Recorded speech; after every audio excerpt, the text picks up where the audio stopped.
सारा बंदा सट्ठे वोटिंग ने जितया उन्हें सच वोट नहीं थोए उन्हें लंबेड़ी यारी लंबेड़ी रहने का दूसरा अपना घर जो सारा स्टेट प्रेसिडेंट ना लंबेड़ी उठों दी 20 सीट आ रही ने। बीजेपी में अनुशासनहीनता को बड़े गंभीरता के साथ लिया जाता है। इतनी गंभीरता के साथ दिया जाता है कि अगर आप अनुशासन तोड़ते हैं तो आपके खिलाफ कार्रवाई बड़ी जल्दी होती है, ऐसा माना जाता था। लेकिन अब ऐसा नहीं है। अब बीजेपी भी बाकी दलों की तरह अनुशासनहीनता हो, पार्टी के लीडर पार्टी को कोसें, पार्टी के लीडर पार्टी की लीडरशिप को कोसें और चुनाव के समय पार्टी छोड़कर भाग जाएं और जब चुनाव की बारी आए तो पार्टी में दोबारा शामिल हों। चुनाव के समय पार्टी के खिलाफ, दल के खिलाफ काम करें और जब चुनाव ख़त्म हो जाए जो जीता हुआ प्रत्याशी है उस जीते हुए प्रत्याशी को एक भव्य समारोह में पार्टी ज्वाइन कराएं और पार्टी के अध्यक्ष भी छाती ठोक कर ये कहते हैं ये हमारा कार्यकर्ता है, भले ही ये हमारे पार्टी के ऑफिशियल कैंडिडेट के मुकाबले में खड़ा होकर चुनाव जीता है, लेकिन चूँकि चुनाव जीता है तो इसका मतलब ये है अनुशासनहीनता हो, इनडिसिप्लिन हो और पार्टी के आदेश का उल्लंघन करना हो। ये तमाम चीज़ें भाजपा में चलेंगी और इन तमाम चीज़ों को भाजपा में स्वीकृति मिलेगी। क्यों मिलेगी? क्योंकि लक्ष्य है जीतना। यदि यही है कि हमको जीतना है तो फिर बाकी पार्टियों के जितने भी जीते हुए प्रत्याशी हैं उनको भी पार्टी में शामिल शायद इसी उद्देश्य से किया जाता है कि आपकी विचारधारा क्या, हमें कोई लेना देना नहीं।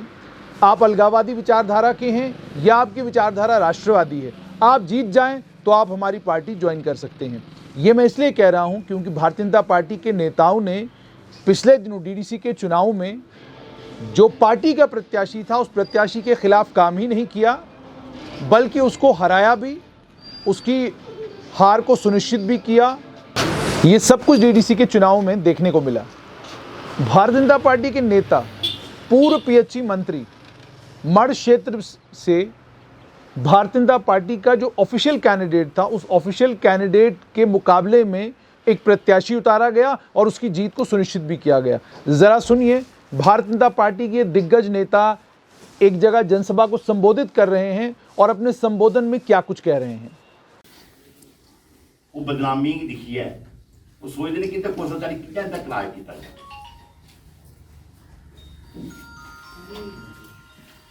वो डेवलपमेंट उन्हें पछड़ी जिन्होंने देखा जो बीडीसी की इलेक्शन आई उन्हें की 60 वोट तो ये सारा बंदा सट्ठे वोटिंग ने जितया उन्हें सच वोट नहीं थोए उन्हें लंबेड़ी यारी लंबेड़ी रहने का दूसरा अपना घर जो सारा स्टेट प्रेसिडेंट ना लंबेड़ी उठों दी 20 सीट आ रही ने। रैपर जमाना सारा आ रहा नहीं, चलो रैपर जमाने छोड़ो भी लंबेड़ी की गल करा ना। सक्का चाचा मामा खड़ोता सक्का मामा रहने का सरपंच इलेक्शन आ रही है। क्या भाजपा का नेतृत्व चिंतन और मंथन में लग गया है या इंतजार कर रहा है कि कब कोई बड़ा बवाल हो उसके बाद जाकर चिंतन मंथन करेंगे, या इस इंतजार में है कि कब कोई बड़ी हार जम्मू कश्मीर में हो उस बड़ी हार के बाद चिंतन मंथन होगा? क्यों? क्या भारतीय जनता पार्टी के नेतृत्व ने अपने नेताओं से ये पूछा कि डोडा में शक्तिराज परिहार 2 क्षेत्रों से डीडीसी के चुनाव में उतरे थे, दोनों क्षेत्रों से हार क्यों गए? क्या नेतृत्व ने ये मालूम करने की कोशिश की कि सुनील शर्मा किश्तवाड़ से डीडीसी के चुनाव में डीडीसी के चेयरमैन नियुक्त क्यों नहीं करवा पाए? क्या मालूम करने की कोशिश करेगी पार्टी की रियासी के क्षेत्र में पार्टी के पास 7 ही डीडीसी के मेंबर क्यों हैं? क्या पार्टी ये मालूम करेगी कि नीलम लंगे जो रामबन से पूर्व एमएलए भी रहे हैं, विधायक भी रहे हैं, विधायक जी से ये पूछेंगे कि क्या कारण रहा कि आप तो विधायक भी थे, आपके विधायक होने के बावजूद पार्टी का इतना ख़राब परफॉर्मेंस क्यों हुआ?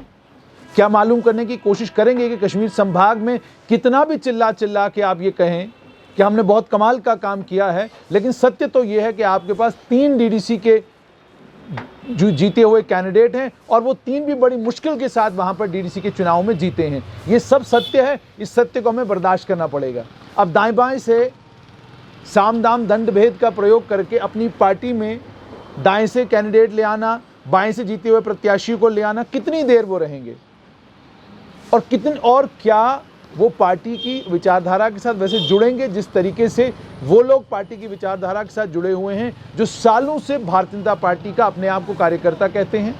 क्या ये संभव हो पाएगा?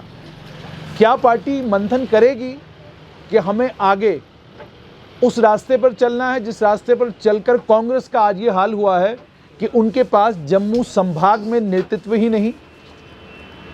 क्या पार्टी उस रास्ते पर चलना चाहती है जिस रास्ते पर पीपल्स डेमोक्रेटिक पार्टी चली और आज आधी से ज़्यादा पार्टी जो है वो जम्मू कश्मीर अपनी पार्टी का हिस्सा हो गई है? इतिहास को पढ़ा भी जाना चाहिए और इतिहास से सबक भी लिया जाना चाहिए। पार्टी में डिसिप्लिन रहेगा, अनुशासन रहेगा तो पार्टी जीतती भी रहेगी, सरकारें बनाती भी रहेगी और कामयाब भी होती रहेगी। लेकिन जहां पार्टी में नेता का कद पार्टी के कद से 4 गुना बड़ा हो जाए, जहां पार्टी के नेता को ये लगना शुरू हो जाए कि उसकी जीत, उसकी कामयाबी पार्टी के कारण, दल के कारण नहीं है बल्कि उसके अपने परिश्रम और उसकी अपनी मेहनत के कारण है, तो वहां पर आप समझ लीजिए पार्टी का पतन होना शुरू हो गया है। आप सबक कांग्रेस से ले सकते हैं जिस दल में नेताओं का कद पार्टी से इतना बड़ा हो गया कि नेताओं को हमेशा ये लगने लगा कि हम पार्टी से बड़े हैं, हम हैं तो पार्टी है और अगर हम नहीं हैं तो पार्टी नहीं है।